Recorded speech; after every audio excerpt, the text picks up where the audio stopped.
আপনি মেডিকেল সায়েন্সের কাউকে এটা মনে হয় না বোঝাতে পারবেন জাদু বলেও কিছু আছে। আপনি দেখবেন সব টেস্ট করেছেন, আপনি আপনার সুগার টেস্ট করেছেন, মানে ব্লাডের যত টেস্ট আছে করেছেন, আপনি ইসিজি করছেন, যা আছে ইটিটি করছেন, সব করছেন, কোনো রোগ ধরা পড়ে না, কিন্তু আপনি অসুস্থ। এমন বহু মানুষ সমাজে আছে, এখনো আছে। মেয়েদের মধ্যে অনেকে আছে, ছেলেদের মধ্যে অনেকে আছে। ঠিক আছে, পরে আমি কিছু বলছি যে কি কি এটার প্রতিকার হতে পারে এবং কি কি কাজ করলে এগুলোতে ইফেক্টেড হয় মানুষ আর কি, এবং কোন কোন কাজগুলো করলে আমরা বেঁচে থাকতে পারবো ইনশাআল্লাহ। তো আগে এটা বলে নিই, এইগুলো কিন্তু আমাদের সমাজে ছড়িয়ে যাচ্ছে দিন দিন, এবং আগের চাইতে এটার পরিমাণ কিন্তু অনেক বেশি, কিন্তু এগুলো আপনি কিন্তু মেডিকেল সায়েন্স দিয়ে এগুলো সমাধান করতে পারবেন না। সর্বোচ্চ আপনাকে তারা 3টার জায়গায় 4টা প্রশ্ন করলে আপনাকে একটা অ্যান্টি ডিপ্রেশন ওষুধ দিয়ে দিবে, খান আর ঘুমান।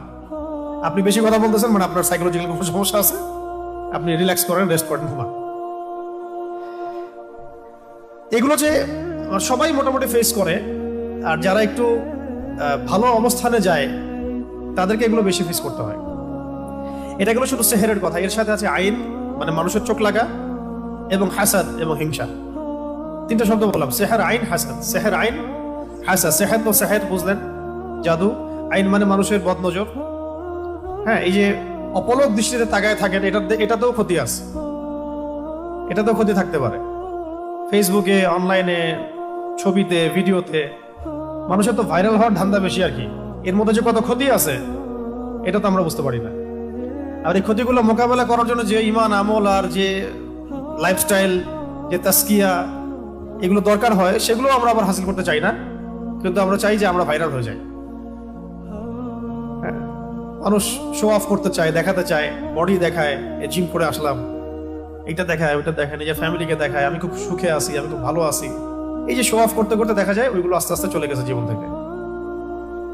এগুলো কিন্তু কোনো সাইন্টিফিক কারণে হয় না, সেহের, আইন, হাসাদের কারণে হয়। সেহের, আইন, হাসাদের কারণে হয়। তো আগে আমরা সূরাটাকে শিখি, তারপরে আমি এই বিষয়গুলোর সলিউশনগুলো বলবো ইনশাআল্লাহ শেষে।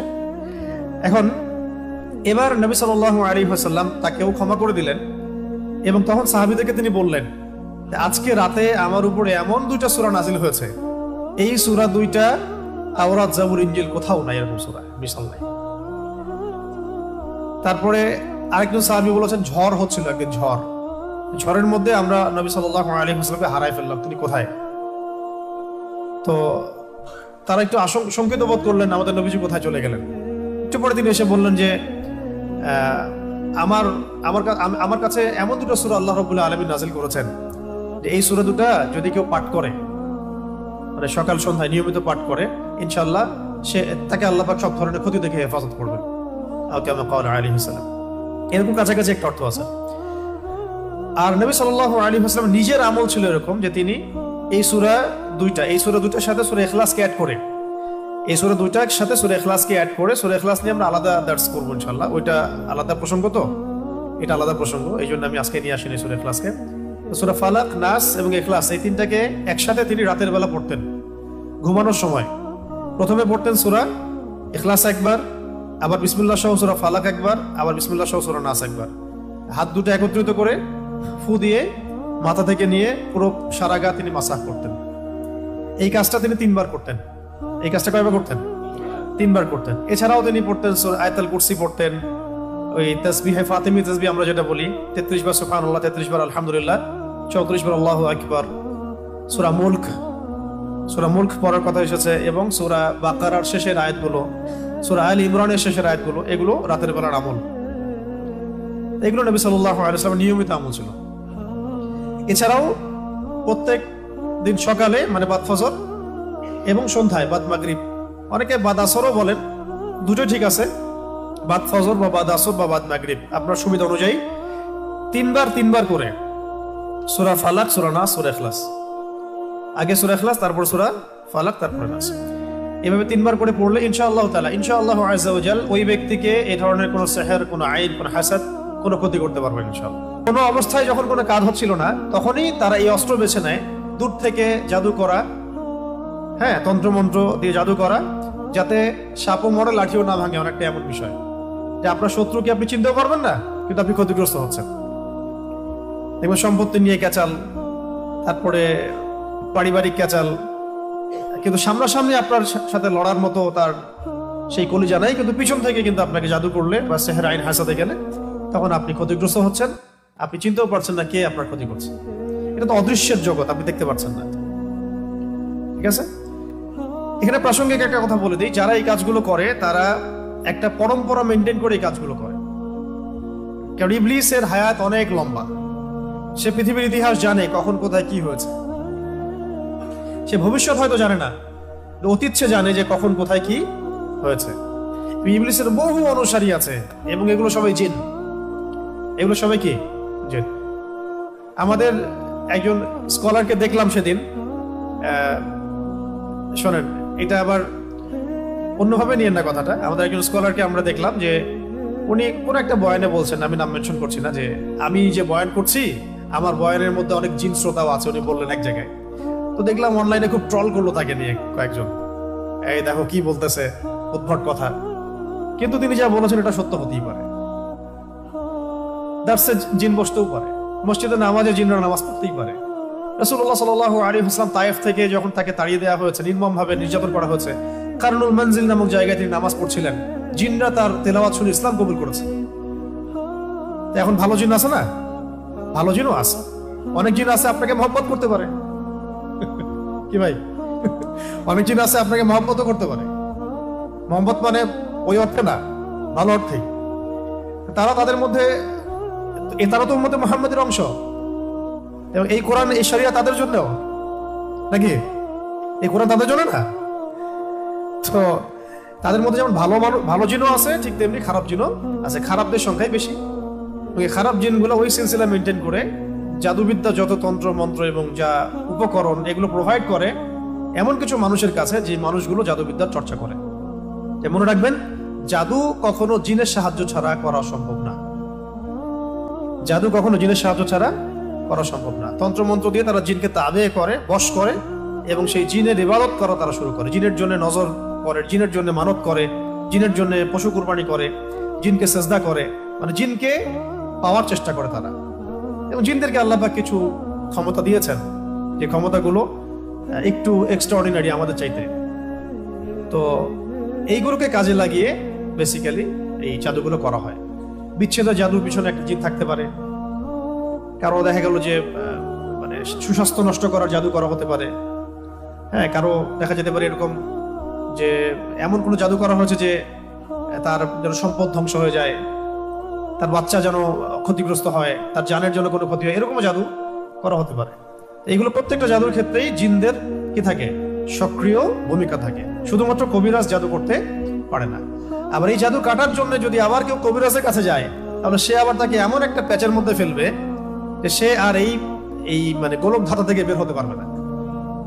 তখন একজনকে দ্বারা আরেকজনকে তারা দমানোর চেষ্টা করে, একজনকে তারা আরেকজন জিনকে থামানোর চেষ্টা করে। কিন্তু এই পুরো ফিতনাটাকে মোকাবেলা করতে পারে শুধুমাত্র কোরআনের আয়াত এবং রাসূল সাল্লাল্লাহু আলাইহি ওয়াসাল্লামের শেখানো আমল এবং রুকিয়া এবং সহিহ মাসনুন তরিকাগুলো। বাকি তরিকাগুলোতে গেলেই সে শিরকে লিপ্ত হয়ে যেতে পারে, বেদাতে লিপ্ত হতে পারে, কুফরিতে লিপ্ত হতে পারে, অথবা হারামে তো লিপ্ত হবে নিশ্চিত, এবং আল্লাহর সাথে শিরক হয়ে যেতে পারে। তাই এটা একটা রোগের মতো। এটা কি একটা রোগের মতো। রোগ হলে যেমন আমরা মেডিসিন নেই, আল্লাহর কাছে দোয়া করি, শেফার চেষ্টা করি, ঠিক এইরকমই কেউ যদি সেহের আইন হাসাদে আক্রান্ত হয়ে যান, আল্লাহ না করুন, আল্লাহ পাক আমাকে আপনাদের সবাইকে হেফাজত করেন, সেক্ষেত্রে এই মাসনুন তরিকাগুলোর মধ্য দিয়ে যেতে হবে। রাসূল সাল্লাল্লাহু আলাইহি ওয়াসাল্লামের ইন্তেকালের সময় তিনি বলছিলেন যে আমার মনে হচ্ছে যে আমার এই যে মানে শরীরের যে আমরা বলি না ভেইন বা রক, এগুলো মনে হচ্ছে ছিন্ন ভিন্ন হয়ে যাচ্ছে। মানে মনে হচ্ছে আমাকে এমন বিষ প্রয়োগ করা হয়েছে আর কি, যে আমার রগগুলো ছিন্ন ভিন্ন হয়ে যাচ্ছে। এটা হচ্ছে ওই খায়বার যুদ্ধে নবী সাল্লাল্লাহু আলাইহি ওয়াসাল্লাম যখন জিতলেন, মানে জয়লাভ করলেন, তখন মহিলা গোশতের মধ্যে বিষ মিশিয়ে দিয়েছিলেন নবীজিকে খেতে। একজন সাহাবী এটা কামড় দিয়ে গিলে ফেলেছিলেন, তিনি সেখানে ইন্তেকাল করেছেন, শহীদ হয়েছেন। নবী সাল্লাল্লাহু আলাইহি ওয়াসাল্লাম তিনি গিলে ফেলেননি, শুধু একটু একটা কামড় দিয়েছেন, তারপর ফেলে দিয়েছেন মুখ দিয়ে। যখন তিনি জানতে পেরেছেন এখানে বিষ মেশানো আছে, তার কাছে ওহী আসছিল। তো ওই যে বিষের একটা কামড়ের বিষের যে প্রভাব, এটা শেষে এটা রাইজ করেছিল আর কি।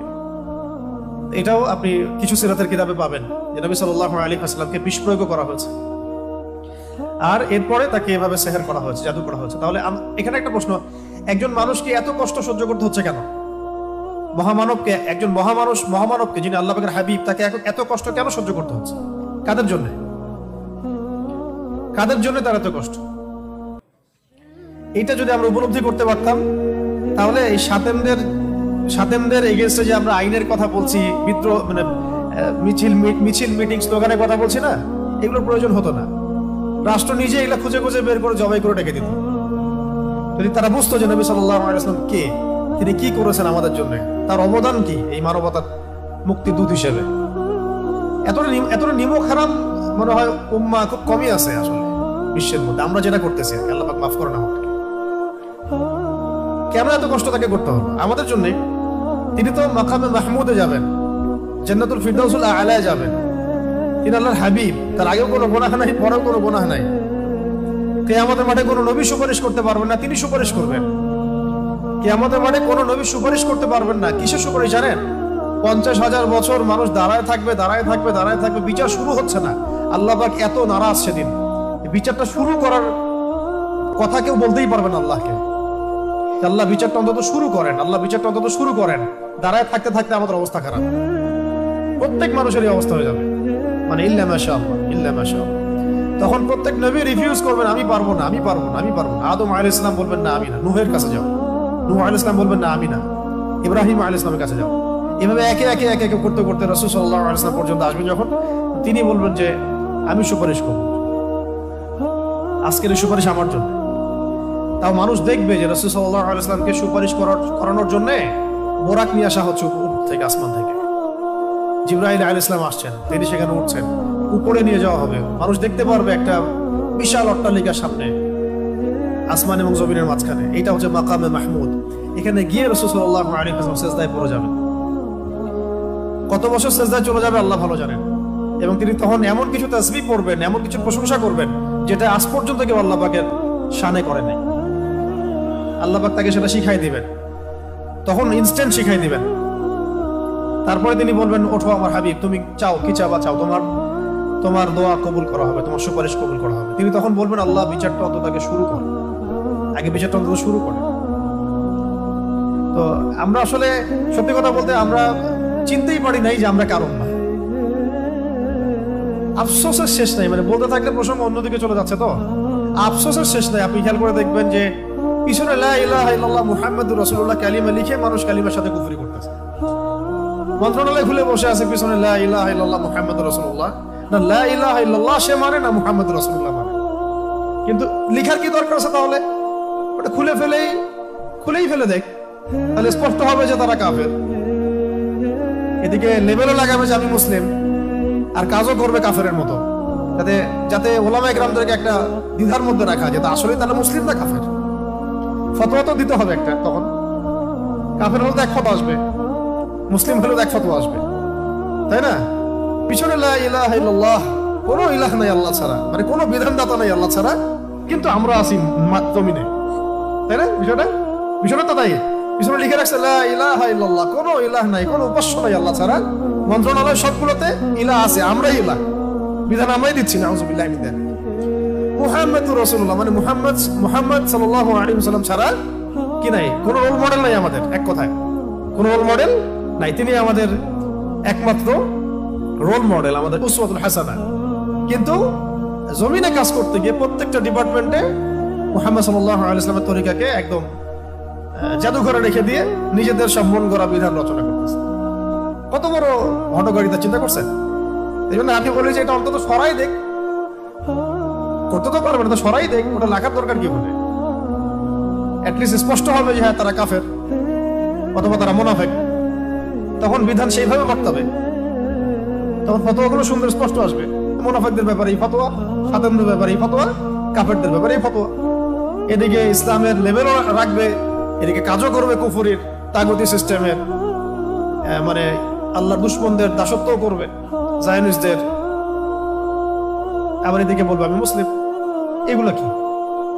তাহলে ধর্ম নিয়ে ব্যবসা, সবচেয়ে বড় ব্যবসা কারা করে? সবচেয়ে বড় ধর্ম ব্যবসা কারা করে? রাজনীতিবিদরাই করে সবচেয়ে বড় ধর্ম ব্যবসা। সবচেয়ে বড় ধর্মকেন্দ্রিক যে মানুষের সাইকোলজি নিয়ে খেলা, এটা সবচেয়ে বড় ব্যবসাটা করে পলিটিশিয়ানরাই। ধর্মকে তারা ভোট পাওয়ার মানদণ্ড হিসেবে গ্রহণ করছে। এটার মানে এই না যে ইসলামিক রাজনীতি করা যাবে না, এটা অন্য আলোচনা। কিন্তু এদিকে আপনি আল্লাহর কালিমাও রাখবেন, জমিনের মধ্যে আপনি আবার কুফরি আচরণও করবেন, এটা তো মানা যায় না। হয় একদিকে আসেন, কালিমা রাখলে কালিমার বিধান বাস্তবায়ন করেন, না রাখলে ঠিক আছে বলেন যে আমরা লা ইলাহা ইল্লাল্লাহ মানি না, ধর্মের সাথে আমাদের কোনো সম্পর্ক নাই, তখন আমরা বলবো তারা কাফের। ফতোয়া স্টেট, কাফেরদের সাথে যা হবে তাই ফতোয়া। এই বিষয়গুলো আমাদেরকে খুব খুব পীড়া দেয়। তো যাই হোক, অনেক বেশি হয়তো বলে ফেললাম, আল্লাহ মাফ করেন। এখন এই জায়গায় একটা বিষয় আমাদেরকে বুঝতে হবে, এই পয়েন্টটা ভালো করে বোঝেন। এখান থেকে আপনি মানে আগে থেকে প্রোটেক্টেড থাকতে হবে এই সমস্যাগুলো থেকে। সেহের আইন হাসাদের কথা বলছি, তারপরে আমি অনুবাদ করে সংক্ষিপ্ত তাফসীর করে শেষ করছি। সেহের আইন হাসাদ থেকে আপনি ট্যাবলেট খেয়ে আপনি বাঁচতে পারবেন না, ঠিক আছে? তো ট্যাবলেট খেয়ে, ইনজেকশন নিয়ে এইভাবে আপনি বাঁচতে পারবেন না, যেহেতু এটা অদৃশ্যের বিষয়, তন্ত্রমন্ত্রের বিষয়, জিন দ্বারা করা হচ্ছে, যেটা আমরা দেখি না। একটা তো আমি দেখি বা আমি পরীক্ষা নিরীক্ষা করে বুঝতে পারছি যে আমার এখানে এই ভাইরাস ঢুকেছে, আমি ট্রিটমেন্ট করতে পারছি, কিন্তু আপনি এটা দেখতে পারবেন না। কিন্তু আপনি ইনফেক্টেড হয়ে গেলে অসুস্থতা ফিল করবেন। তাই এটা সবচেয়ে বড় মানে সমাধান হচ্ছে আগে থেকে নিজেকে সুরক্ষিত রাখা।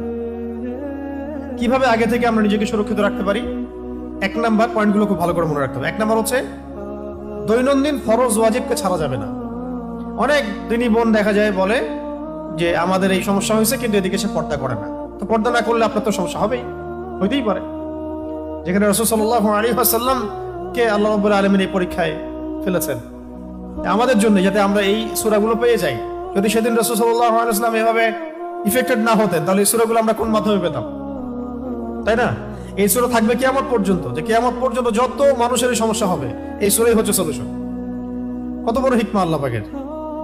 আল্লাহ পাক তার প্রিয় মানুষদেরকে কষ্ট দিয়ে আমাদের কত বড় উপকার করেছেন, তাই না? আল্লাহ রাব্বুল আলামিন তার প্রিয় বান্দাদের পরীক্ষা নেন বেশি, তাই না? আর আল্লাহ পাকের সবচেয়ে প্রিয় বান্দা কে? মুহাম্মদ সাল্লাল্লাহু আলাইহি ওয়াসাল্লাম। তাকে পরীক্ষা নেওয়া হয়েছে সবচেয়ে বেশি। কেন নেওয়া হয়েছে? আমাদের জন্য, যাতে আমরা এগুলো পাই। তিনি তো জান্নাতুল ফিরদাউসে যাচ্ছেন।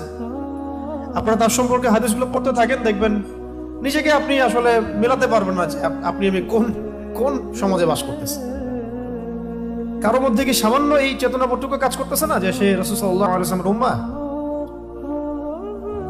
এমন একটা অবস্থা হচ্ছে, দেখেন এটা নরমালাইজ হয়ে যাচ্ছে দিন দিন, যে রাসূলকে তো গালি দেয়ই মানুষ। নাউযুবিল্লাহি মিনাল।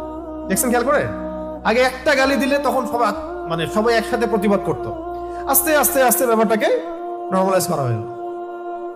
ঠিক যেমন রিবা, সুদ প্রথম দিকে যখন চালু হয়েছে তখন মানুষ এটাকে খুব প্রতিবাদ করেছে। আস্তে আস্তে এমন নরমাল হলো পুরো ওয়াজিব হয়ে গেছে। আল্লাহ পাক বলছেন, কুল, হে নবী আপনি পড়ুন। কি পড়ুন? আপনি পড়ুন আউযু বিরাব্বিল ফালাক, আউযু বিরাব্বিল ফালাক। আউযু মানে আমি আশ্রয় প্রার্থনা করছি, কুল মানে বলুন, আউযু মানে আমি আশ্রয় প্রার্থনা করছি, বিরব্বি মানে রবের নিকটে, বিরব্বি মানে রবের নিকটে, আল ফালাক মানে হচ্ছে সকাল, আল ফালাক মানে সকাল। একটা আগে ওয়ার্ড বাই ওয়ার্ড শিখেন। কুল মানে বলুন, কুল মানে আউযু মানে আমি আশ্রয় প্রার্থনা করছি, এক বচন। আউযু মানে আমি আশ্রয় প্রার্থনা করছি, আর নাউযু মানে আমরা আশ্রয় প্রার্থনা করছি, বিরব্বি রবের নিকটে, আল ফালাক মানে সকাল। আপনি বলুন, হে নবী আমি সকালের রবের নিকটে আশ্রয় প্রার্থনা করছি। সকালের রব কেন বলা হচ্ছে? সমস্ত অন্ধকার দূর করে দেয় কি? সকাল। ঠিক তেমনি সমস্ত বিপদ আপদ বালা মুসিবতের সমস্ত অন্ধকার কে দূর করবেন? আল্লাহ পাক বলছেন এখানে রব্বিল ফালাক, সকালের রব, প্রভাতের রব। তো ইনশাআল্লাহ এই উম্মারও প্রভাত সামনে আসবে ইনশাআল্লাহ। এই সমস্ত অন্ধকার কেটে যাবে কার হুকুমে? রব্বিল ফালাক। এই জন্য আমরা বলবো কুল আউযু বিরাব্বিল ফালাক, আমি সকালের রবের কাছে আশ্রয় প্রার্থনা করছি, প্রভাতের রবের নিকটে আশ্রয় প্রার্থনা করছি। কি থেকে? মিন শাররি মা খালাক। মিন মানে হতে বা থেকে, শার মানে হলো ক্ষতি, শার মানে ক্ষতি, মা মানে যা কিছু, মা মানে যত কিছু, আর খালাকা মানে তিনি সৃষ্টি করেছেন, খালাকা মানে তিনি সৃষ্টি করেছেন। তাহলে তিনি যত কিছু সৃষ্টি করেছেন সমস্ত সৃষ্টির ক্ষতি থেকে আমি আল্লাহর কাছে আশ্রয় প্রার্থনা করছি। মানে আল্লাহ মানে সকালের রবের কাছে আশ্রয় প্রার্থনা করছি। এই একটা সেন্টেন্সের মধ্যে সব পড়ে গেছে, আপনার সেহের, আপনার আইন, আপনার হাসাদ, হ্যাঁ, যত রকমের রোগ ব্যাধি, বিপদ আপদ, বালা মুসিবত সব পড়ে গেছে। এই জন্য একটা হাদিসে আসছে, কেউ যদি কোনো স্থানে অবতরণ করে, ধরেন আপনি এখানে বসে আছেন বা বাসায় গেলেন বা যে কোনো জায়গায় গেলেন এবং নেমেই বললেন বা ওখানে থাকতে থাকতে বললেন যে আউযু বিকালিমাতিল্লাহি তাম্মাতি মিন শাররি মা খালাক। আউযু মানে আমি আশ্রয় প্রার্থনা করছি, বিকালিমাতিল্লাহি তাম্মাতি মানে আল্লাহ পাকের সমস্ত পরিপূর্ণ কালিমাগুলোর মাধ্যমে। আল্লাহ পাকের যত পরিপূর্ণ কালিমাগুলো আছে, বাক্যগুলো আছে, এগুলোর সংখ্যা কত হবে আমরা তো জানি না, ইনফিনিটিভ। কত কালিমা আল্লাহ পাকের আছে, আছে না? আমরা তো জানিও না, জানি অল্প কিছু। এই সমস্ত কালিমাগুলোর মাধ্যমে আমি আল্লাহর কাছে আশ্রয় প্রার্থনা করছি মিন শাররি মা খালাক, তিনি যা কিছু সৃষ্টি করেছেন সব কিছুর ক্ষতি থেকে। মানুষের ক্ষতি, জিনের ক্ষতি, ঠিক আছে, তারপরে জালেম বাদশার ক্ষতি, ঠিক আছে, রাতের অন্ধকারের ক্ষতি, জাদুর ক্ষতি, সেহের, আইন, হাসাদের ক্ষতি, জটিল রোগ ব্যাধির ক্ষতি, মহামারীর ক্ষতি, কত ক্ষতি হিসাব করা যাবে, শেষ করা যাবে? যত রকম ক্ষতি আছে সমস্ত ক্ষতি থেকে আমি আল্লাহর কাছে আশ্রয় প্রার্থনা করছি। এটা যদি কেউ পড়ে, কোনো জায়গায় পড়ে, রাসূল সাল্লাল্লাহু আলাইহি ওয়াসাল্লাম বলছেন ওখান থেকে যাওয়ার আগ পর্যন্ত কোনো কিছু তাকে কোনো ক্ষতি করতে পারবে না, আকস্মিক তার কোনো বিপদ আপদ হবে না ইনশাআল্লাহ। ঠিক আছে, এই দোয়াটা মুখস্থ করবেন, আউযু বিকালিমাতিল্লাহি তাম্মাতি মিন শাররি মা খালাক, আউযু বিকালিমাতিল্লাহি তাম্মাতি মিন শাররি মা খালাক। অনেক স্ট্রং একটা দোয়া, সকালে 3 বার পড়তে পারেন, সন্ধ্যায় 3 বার পড়তে পারেন, এছাড়াও যখন ইচ্ছা তখন পড়তে পারেন। অনেকে বাচ্চাদের ব্যাপারে আমাদের কাছে বলেন দোয়া করেন হুজুর, 4 ফুক দেন, ঠিক আছে, আপনি নিজেই করবেন। আউযু বিকালিমাতিল্লাহি তাম্মাতি না বলে বলবেন উঈযুকা।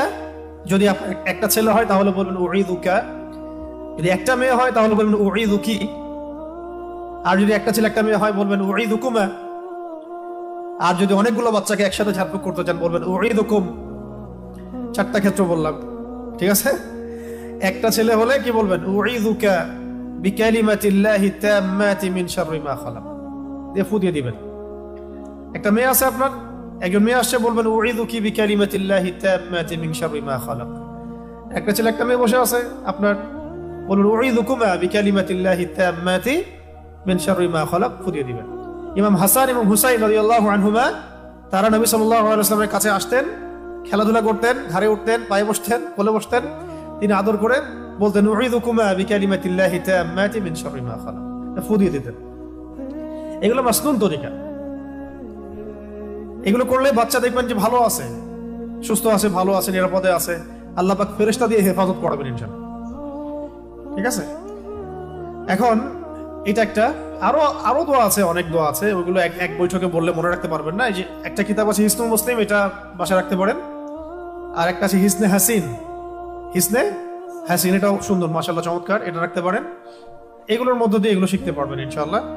তো আমরা শিখলাম যে কুল আউযু বিরাব্বিল ফালাক মানে বলুন হে নবী আমি আশ্রয় প্রার্থনা করছি প্রভাতের রবের কাছে, মিন শাররি মা খালাক সমস্ত, তিনি যা কিছু সৃষ্টি করেছেন তার সমস্ত কিছুর ক্ষতি থেকে, তিনি যা সৃষ্টি করেছেন তার সমস্ত কিছুর ক্ষতি থেকে আমি আশ্রয় প্রার্থনা করছি। আচ্ছা, তারপরে আল্লাহ পাক বলছেন ওয়া মিন শাররি গাসিকিন ইযা ওয়াকাব, মুখস্থ আছে তো নাকি? ওয়া মিন শাররি গাসিকিন ইযা ওয়াকাব, ওয়া মানে এবং, ওয়া মানে এবং, মিন মানে হতে বা থেকে, শার মানে কি ক্ষতি, শার মানে ক্ষতি, একজন ভলান্টিয়ারকে ডাক, শার মানে ক্ষতি। আবার বলছি, কোথায় ছিলাম? ওয়া মিন শাররি গাসিকিন ইযা ওয়াকাব, ওয়া মানে এবং, ওয়া মানে এবং, মিন মানে হতে বা থেকে, শার মানে ক্ষতি, ওয়া মিন শাররি মানে ক্ষতি থেকে, গাসিক, গাসিক মানে হচ্ছে রাত, গাসিক মানে রাত, এই যে অন্ধকার রাত, এটাকে বলা হয় কি গাসিক। ইযা মানে যখন, ইযা মানে যখন, আর ওয়াকাবা মানে তা গভীর হয়, তা ঘনীভূত হয় বা গভীর হয়, মানে রাতের অনিষ্ট বা ক্ষতি থেকে যখন তা গভীর হয়। তাহলে প্রথমে আশ্রয় চাওয়া হলো সমস্ত সৃষ্টি থেকে, তারপরে আশ্রয় চাওয়া হচ্ছে স্পেশালি সমস্ত সৃষ্টির মধ্যে স্পেশালি রাতের ক্ষতি থেকে যখন সেটা গভীর হয়, তার মানে বুঝতে পারলাম রাতের মধ্যে অনেক ক্ষতি আছে। রাতের মধ্যে কি আছে? এমন অনেক ক্ষতি আছে যেগুলো আমরা দেখি না। একটা হাদিসে নবীজি বলেছেন সাল্লাল্লাহু আলাইহি ওয়াসাল্লাম যে রাতের বেলা এমন অনেক মাখলুক ঘোরাফেরা করে যেগুলোকে তোমরা দেখতে পারো। একটা হাদিসে আসছে তোমরা সন্তানদেরকে সন্ধ্যাবেলায় ছেড়ে দিও না, যখন যদি ছাড়তেই হয় তাহলে সন্ধ্যা যখন হয়ে যাবে একবারে পরিপূর্ণরূপে তারপরে ছেড়ো। কেন বলা হচ্ছে এগুলো? আবার বলা হচ্ছে গভীর রাতে তোমরা এই একাকী এদিক ওদিকে যে আমরা যে ভবঘুরে হয়ে ঘোরাফেরা করি এগুলো করতে নিষেধ করা হচ্ছে হাদিসে। কারণ কি? কারণ রাতের বেলা এমন অনেক লোক ঘোরাফেরা করে যেগুলোকে আমরা দেখতে পারি না। আমাদের দৃষ্টির সীমা তো খুব ছোট। সকালবেলা মোরগ ডাকে, খেয়াল করেছেন? কেন ডাকে জানেন? সে ফেরেশতা দেখতে পারে। একটা মোরগ একজন ফেরেশতাকে, মালাককে দেখতে পারেন, সম্মানিত ফেরেশতাকে দেখতে পারেন, আমরা দেখতে পারি না।